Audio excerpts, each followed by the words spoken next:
One. Mr. Mayor. Hey, good to see you. Thank you so much for coming on. We've been talking with you for the past couple months, and we're very giddy and excited that we were able to get you on. And I think it's such a testament of your character, because we're nobodies. We have no relation to politics or what you're doing, and you wanted to come here and be on our platform. And I think it's great because our audience is very organic and mostly Kansas Citians. And so, true testament to your character. So I thank you for taking the time out of your busy schedule, especially the day after Christmas, coming on to here. It's an honor to be with you. You know, my favorite thing about the job I have now is that I get to have a lot of conversations, and I get to meet a lot of people and just learn a lot from folks. So I look forward to maybe you learn a bit about me, and maybe I learn some about you, and and we get to build an even better city and region after this. Right on. So the point I wanted to have you on for is because obviously pro Kansas City stuff and talking about that, and I want people to put the politics aside, especially in our current political environment. Ain't that the truth? It's hectic. Yeah. So I just want people to get a feel for who you are. So I would like for you to start from the very beginning, when you were a baby, where your roots start, and walk us through the entire journey of how you got to where you are today. Yeah. Please take your time. You know, there is a lot to that. I always kind of couch it with, the people I came from, right? Lots of people talk about their parents and grandparents, and I'm no different. My mom is from Kansas City. She grew up, didn't really know her parents. She was homeless a lot of her upbringing. Has her first child at 19. She was a product of the Kansas City public schools. And actually, one interesting thing, she got pregnant at 19, and she had previously had a scholarship to go to college. Creighton was one of the places she had a scholarship. And there was a woman, wasn't her mom or anything, just an older black woman who was just kind of like, honey, you can't go to college, you having a baby. And she didn't go to college. And, she kind of just knew the folks in our, and we knew kind of the black community in Kansas City and that sort of thing. And that was who we are and what we're about. And so she starts raising my sister, and then she has two other kids. I'm the youngest. I'm a baby. And I'm born in 1984. By that point, my mom was divorced. Her then husband was incarcerated. So I've never met my father, and she just had me. So we're living in inner city KCMO, mid-'80s. Here it was a troubling time then. I don't remember it that well because I was very young. And so then probably about 87, 88, my mom says, Kansas City and Missouri is too dangerous. And if you think back to the history of the 80s, it's a big crack epidemic, gang violence, all that sort of stuff were just real issues making life tougher in the cities. Okay. So my uncle recommends that she move to central Kansas. He was stationed at McConnell Air Force Base in Wichita. And so mom, sisters, and I head to Hutchinson, Kansas, a place I still remember fondly because that's where I started going to school. I thought everywhere in the world was flat. To hell with Columbus. Yeah. I thought everything was flat. I thought everyone, slept with doors unlocked. I mean, it was actually, I think back to it very positively. And it's where I started school. And was this elementary or high school? Elementary school. Okay. So elementary school, I'm in Hutchinson, and then we do that for a few years. I remember a few things. That was actually where I first got kind of interested in politics because, I don't know, I was always kind of intrigued by information. And so I would watch like political Sunday morning talk shows, even from an exceedingly young age. I remember watching Meet the Press one time in the early 1990s and seeing then Kansas Senator Bob Dole on, and he was talking about the Chiefs. And I was like, yeah, that's exciting. And those Chiefs will beat the Buffalo Bills. We didn't. And the Bills went on to lose yet another Super Bowl. Yeah. But nevertheless, that was kind of me. So, we do that for a few years. And then my mom finally is like, we're going to go back to Kansas City. Yeah. So I moved back here. And I still remember, I always had thought, I knew I was from Kansas City. And so I just thought it was this big, giant, amazing place, right? That has tall buildings, which is really what we don't have in Hutchinson. And so I got back. We did have taller buildings, many more, but went straight to a house in the inner city. And then we had some of our own life challenges. So we came back without a place to live. My sisters, who had relationships with their fathers, lived in different spots, but I initially moved back. We were hiding in essence, in a nursing home of my great aunt. So my then 82-year-old great aunt, Aunt Pinky, my mom, and myself were living in the spot. And people sometimes ask, like, was that tough at all? And I was like, no, it was the best thing ever. I mean, like, to be a 12, or pardon me, to be like a 9 and 10-year-old in a nursing home is great because everybody loves you, right? Their grandkids never visit. So they're like, oh, my God, you're like my new grandson. And they just give you candy and all of that. Yeah. But, you know, that was an interesting time. It was a challenging time. My sisters ended up getting registered for the Kansas City public schools, which are going through a number of challenges at that time, as they still are, but even more back then. And my mom, upon the recommendation of our dentist in Hutchinson, had found Barstow, where I went to school, a private school in South Kansas City. And I remember I went out there and interviewed. It was the weirdest place. I went in the summer, and I was like, all these kids are like doing a Shakespeare play and all these other things, and the people drove foreign cars, which I'm like, who does such a thing? That is, in Hutchinson, we had Fords and Chevys. Like, that's it. But, you know, so it was different. Okay. It was different. So I started school there. I was one of a few black students there, but I was in Hutchinson too, so I was fairly used to that. And then just went kind of through 10 years of schooling at Barstow. Coming in and out of homelessness at different times. I remember one point in middle school, we got to a point where we were living in a motel, one studio. So I would go to the bathroom in the middle of the night to like do my homework.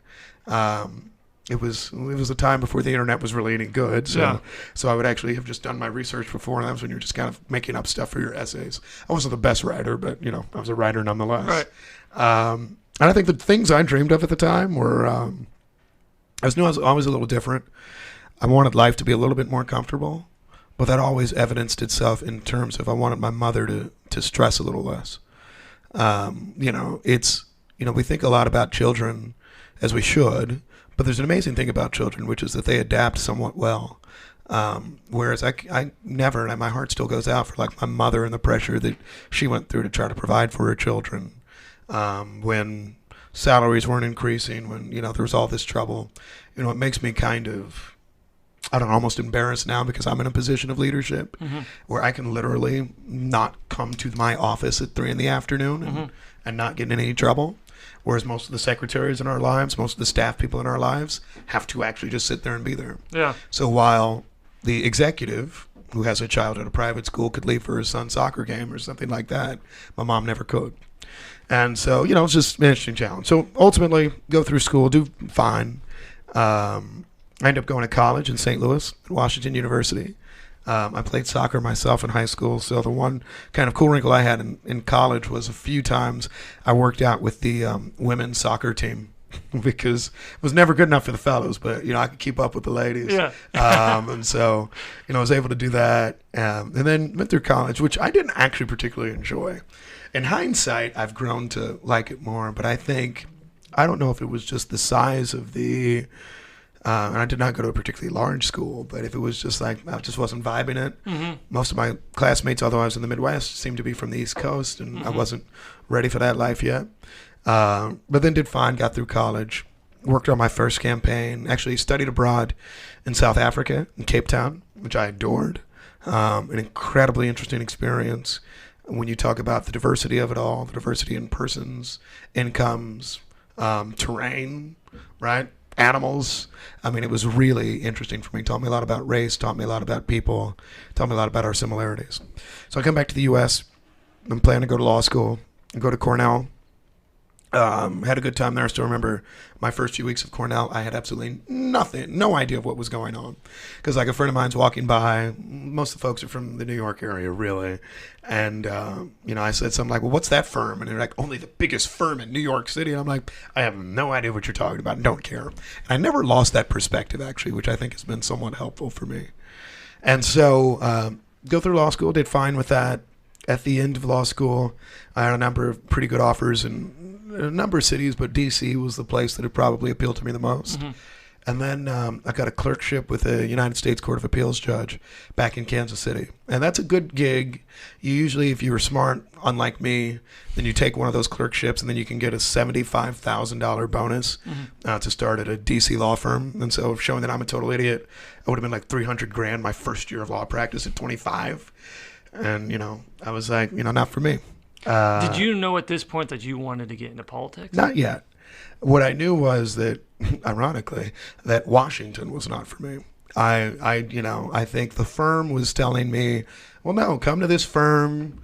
You're in D.C. already. When the administration turns over, those were the Bush years, they're like, you can find some job in the administration. You'll hop in and out like everybody else does, and that'll be great. And I was like, no.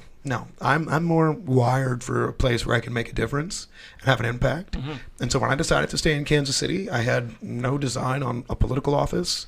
I was just a lawyer, right? And I was practicing law. I had a fine enough life here. I made a new set of friends, which is actually one of life's most intriguing things, right? Because I had gone to a fairly small private school, and so almost none of my friends were in Kansas City from high school. And so I met whole new people. Mm-hmm. It wasn't easy, but in some ways it was actually very important for me.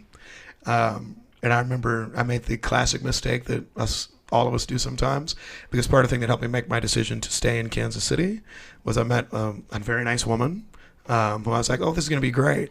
And then, 8 months in, she's like, well, yeah, have a fun time here, but it's not going to be between us. Yeah. But I was still happy to be around. So anyway, I'm practicing law. I never really loved day-to-day, like billing by the hour law practice. Mm-hmm. I had some very interesting engagements, mm-hmm. but I was always like, all right, what allows me to touch more communities and do a little bit more? So I had started teaching in a prison. Actually, when I was in law school in upstate New York, I taught in a maximum security prison in New York State, of which there are a number. And then when I came back to this area, I was teaching at the Lansing Correctional Facility in Northeast Kansas. And what were you teaching? I taught a year in law school, and then I think I did about maybe a year and a half at the prison in Kansas. And I loved it. I loved it because, I would have this day where I'm practicing law and sending nasty gram emails that mattered to almost nobody, but getting paid way too much. Mm-hmm. But then I would drive out to Lansing, and a lot of these guys I was teaching, it was like the thing they were looking forward to for an entire week. And I got to, live in a world that was beyond what I knew each day. So I really enjoyed that. And then eventually, somebody at KU hears that there's just this random guy teaching law classes at the Kansas penitentiaries. And so I ended up having lunch with a constitutional law professor at KU. And he's like, have you ever thought of becoming a law professor? To which I said, absolutely not. Mm-hmm. I'm not 70, and I didn't go to Yale. And so I'm like, And he's like, well, I guess 27 in Cornell is worth something. Mm-hmm. Not much for most people, but just enough for that. And so ended up going through an interview process, got a visiting professorship there. And then I ended up doing kind of a national search. The way they hire law professors, you go through a meat market. You interview at a lot of schools and all that sort of stuff. And so I ended up interviewing a lot of good schools, Mizzou, and schools out east, that sort of thing. And then the dean at the KU Law School says this all the time. He's like, this is the first time that Kansas has ever had a geographic advantage. Because I was like, I like where I live. Uh-huh. And so I took a law professorship at KU and continued to live in the inner city of Kansas City and would just commute out to Lawrence. And love that. I love the classroom. I still love the classroom because you really get to, I think, tell people what they can become, mm-hmm. let people who may not believe in themselves and their abilities as much as they should mm-hmm. to say that they can really do anything. And, I enjoyed that. But public service had always been something I liked. Remember me noting Bob Dole and talking about the Chiefs and the Bills. And so my city council seat, where I live, came open in 2015. And so circa maybe late 2013, I was like, well, maybe I should run for city council. And it's funny because I told my friends from back east, and they're like, why would you run for city council? Like, our types run for Congress, right, mm-hmm. with absolutely no qualifications. And I'm like, well, while one could do that, I think local government's important, and I think actually having some bit of experience is important. Mm-hmm. So in one of life's more interesting things, I was on a 2-week, I still can't believe this, I was sent to a 2-week conference, all expenses paid, for my law professor position. And I'm sitting in a hot tub in Vail. Like, it's the high point of the life of Quinton Lucas. I'm just like, man, this is beautiful. I'm staring at mountains. It was my first trip to Vail. And I'm like, this isn't me.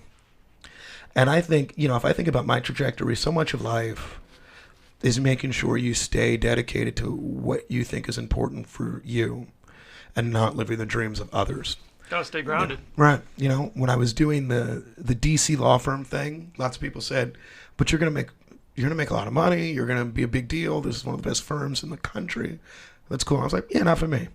When I was, kind of rising the law professor ladder, like, no, but this is great. Just wait 7 years and get tenure and it'll be perfect. Like, nah. So I ran for city council.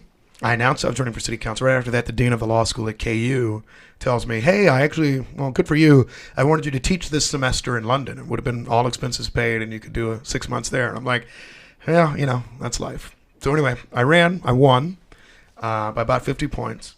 But I still say that running for city council was probably the hardest thing I've ever done until I ran for mayor. Because for the first time in life, people hate you for no reason at all. And you just have to think back to like why you're doing it each day. And it's tough. And there's a financial sacrifice you make. There's frankly a personal sacrifice you make. And so I did that.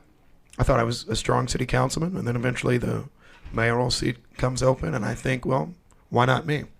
And we went through a long travail of that race too. I can say more about that. But generally that's, how I get to where I am. And so I guess for the other just brass tacks bio things that people wonder sometimes, I'm not married. I have 8 nieces and nephews. One sister has 6 kids. She's doing all the have the grandchildren work for my mom, so hopefully she's satisfied with that. And then I've lived in the same apartment in East Kansas City now for about 10 years. Wow. How do you block out the negative noise while being on all the social platforms and being constantly connected and transparent on your meetings, what you're doing? Yeah. You guys have so much content out there already. You're doing a ton, but there's always going to be haters. Yeah. How do you... Is it just a state of mind where you can block out the negative and focus on the task at hand? Kind of talk about that. The truth is, try as you might, you don't. And the question is then, how do you deal with it? There are some who are super thin-skinned and lash out at people, and I think that's unhelpful whether you're in politics or business. Something that helped me, probably dating back to high school, or grade school, I always had to live a little bit of 2 lives. I was an inner city black kid who was homeless at times, going to a very expensive private school, basically in the suburbs. And it makes you very good at just understanding kind of almost a tunnel vision sort of way of, well, I'm here to do something. And I'm not going to think about perhaps the pain that I might be experiencing in some sort of other way. No, this is good, by the way. I have no idea. There might be a therapist out there who's like, oh my God, that guy. But, I think it made me very dedicated to what I was there to do. I was there to learn at school. And in public office, I'm here to accomplish something. I read most of the negative stuff that gets to me, so I hope nobody listening is like, oh, great, I'm going to blow them up on Twitter now. But I think it is understanding at the end of the day, why am I doing what I'm doing? The more successful I've been, the more help I have. So I don't have to post everything on my different platforms. I don't have to be the one who gets all the negativity because I've got a staff that helps me with that. But I do think sometimes the best thing I can do is shut it off. I'll tell you a little example, a mistake I made. I like to give all these sports takes all the time. I do a weekly sports talk radio hit. I do another one on a hip-hop station talking about the Chiefs. And I was mad about the Chiefs game in Mexico getting canceled last year. Yep. And so I tweeted, like, you shouldn't play a game in Mexico. Heck, if you're looking for a neutral site, we were playing the Rams. I was like, playing St. Louis. And it turns out that Chiefs Kingdom really hated that a lot. And all these guys are like, bro, you take my team, I take your life. And so for like 2 or 3 days, I was like getting negative calls. Yeah. And blown up on sports talk radio. And on that one, and then it got picked up by the television stations in St. Louis. It's hard to predict what can trigger something like that. And so it was just kind of like, how about I just have perspective? Yeah. I'm just like, all right, end of the day, it doesn't matter. Yeah.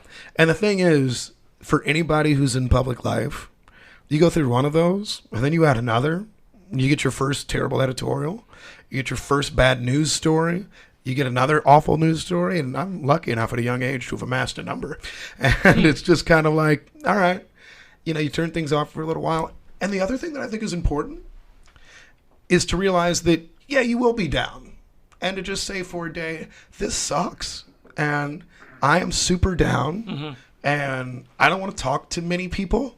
Like I've had people blow up my phones on bad days, on a bad day, and I'm like just not responding for a few hours, and that's good because usually you get some perspective, and you just have to know that you'll weather it. Yeah. Who's been your biggest mentor or influencer, whether in your family or professionally, outside of your family?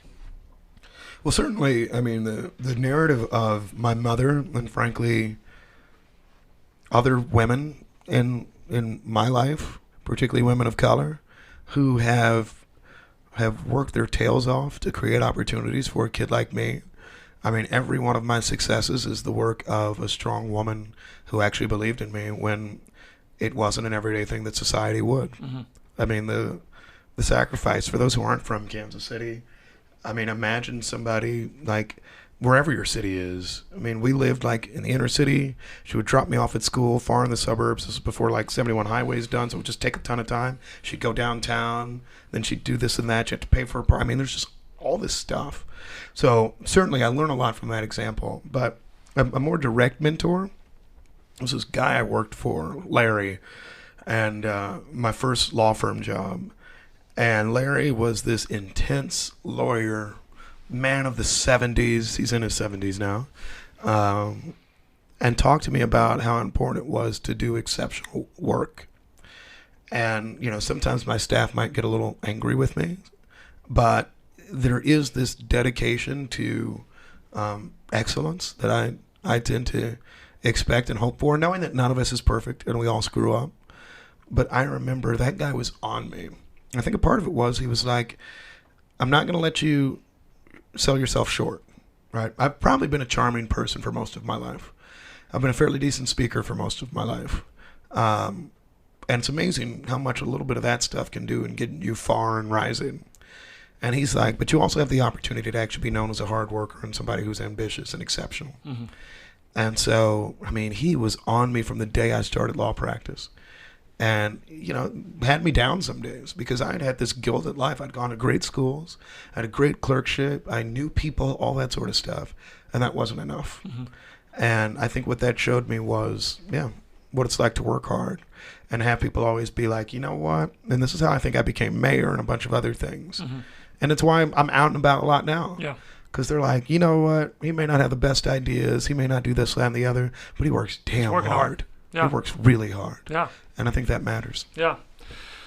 That's great. Lastly, what are the top 3 things you want to be known for or leave your legacy as mayor of Kansas City? Maybe things you're going to focus on. Just top 3. Yeah, a few things. First of which is we need to be a safer city. You know, it's, as I've been all around the country, you have too. You know, I don't think somebody can walk around certain areas of Kansas City at night and feel as confident that something bad won't happen to them. You know, that's a challenge for me. I think it's sad that there are a lot of kids that grow up with the reality of gunshots, you know, in their lives. That the ways that limits somebody's dreams, the realities that we force young people to grow up with in this city every day, it's a problem. It's this huge challenge, and it's something that I think is important to address. You know, the next one relates to kind of what you guys do, which is, you know, it's too often, particularly a generation older than ours, sees economic development as let's get that giant company, you know, to move to town and open a big factory, and that's how we're going to do it, right? It's this sort of Cincinnati has Procter & Gamble approach to things, and we have Hallmark and all of that. And I love my big companies, don't get me wrong. Well, especially with all the this company goes to Kansas. Now we'll give them a greater tax incentive. Go back over to Missouri. Yeah, they keep hopping back and forth. It's always going on. I mean, I think what we really need to focus on is how do we grow more, and such a buzzword if I said entrepreneurs, but how do we create a place for people with ideas, right? And where ideas can flourish, and where they can get investment support, where they can get maybe technical support if they need it. We don't do enough of that now. That guy or gal with that great idea on the east side of Kansas City, how are we making sure that we get that creative idea to a marketplace? How do we make sure we get investment and attention towards that? And I think that when you look at the competition of cities in America, that's the big difference. It wasn't that, you know, Austin opened some gigantic, like factory, right? It was the university certainly, and some others, but it's like it's this place where everybody says, "Oh my gosh, organically I can come and grow." And I want to make opportunities for that, so that'd probably be second. And so then the third is just somewhat simple. It's education, and I'm talking about education really from almost childhood through career to everything else, or cradle through retirement. Not quite cradle to grave, but how do we actually support, I think, creative approaches to education? Not just being a place that can have decent schools, although we need that too in every area, but also a place that's allowing people of different skill sets to be able to grow, enhance those skills, and become part of our economy. Something my mother said and her friends have often told me is this: there are a lot of people, God bless them, probably the majority of our country, who show up every day to work and they're like, yeah, it's a job. I'm so lucky to have a job I enjoy. And I think our country is better, our city is better when more people have that. So maybe I just want Kansas City to be a place where everybody's like, you know what, I may not get paid the most, or maybe I do, but I like what I do. I'm not just showing up because. I don't want to ever have to answer and just say, well, it's a job. That's why they pay you for it. Yeah. And so having a city that creates that, attracts it, would be key for me. Do you think it's going to be a challenge finding the government's role, incorporating it within, entrepreneurship is a lot of self-motivation. It's very mental. It's hard finding a government entity that's going to support that crazy entrepreneur that's going to have that great idea and not, is going to stay up late at night and do whatever it takes and work hard and have the kind of journey that you've had. Is it hard to incorporate government into something like entrepreneurship or something, along those lines? Yeah, it is. It's very challenging because government, and this might be slightly controversial, because government isn't supposed to necessarily be creative. We're supposed to be fair, right? We're not supposed to be creative with taxes, right? Nobody's wants me to be like, well, you used a lot more services from the city this year because you have kids and the park's down the street, so I'm going to make you pay higher taxes than your next door neighbor who doesn't, right? We're not supposed to actually be as creative with that. But so what that ends up creating is this sort of thing that we every now and then have money, and we're like, well, hey, how do we just give away money? And we do it in a terribly irresponsible way. What we don't do enough, I think, of is really try to get information from folks about, all right, how can we best model whatever our engagement is? And the other challenge with government is we only have so many tools. Tax breaks are a huge one, right? And sometimes you can go too broad with them. Sometimes you can perhaps go too heavy with them the other way. And so I think that the hardest part for us is how do you have the space to be creative in government without ticking off everybody? And I think that's what every American city is trying to figure out now. Because at the same time that I want a more entrepreneurial city, I also need to make sure the snow's plowed, right? That the folks have their community center, that they feel like all those classic things are done. And getting folks to imagine a tomorrow beyond what they understand today. It's the fundamental challenge of a great leader. It's why I'm in this gig. Frankly, it's why I think so many of you in the business side are in what you do. Because you see that there's a solution for something. You see something, down the line that can really positively impact the world. But we're all kind of stuck in the prism of, I still got to convince an investor. Well, for me, my investors are the voters, and they average about 61 years old. And so I need to make sure that I've got them on board too. Well, we are pulling for you, and we are hoping that you are successful. And I know as a Kansas Citian, I'm very proud of you, what you've already done so far, and looking forward to what you can accomplish. And really appreciate you coming on and sharing a little bit of your time with us. Well, it's a pleasure to be with you. I will look forward to listening, and I thank you for these conversations. It's a great way to learn more about the world, so keep them coming. Awesome. Thanks, sir. Quinton. We'll see you. Take it easy. Cool. That was great.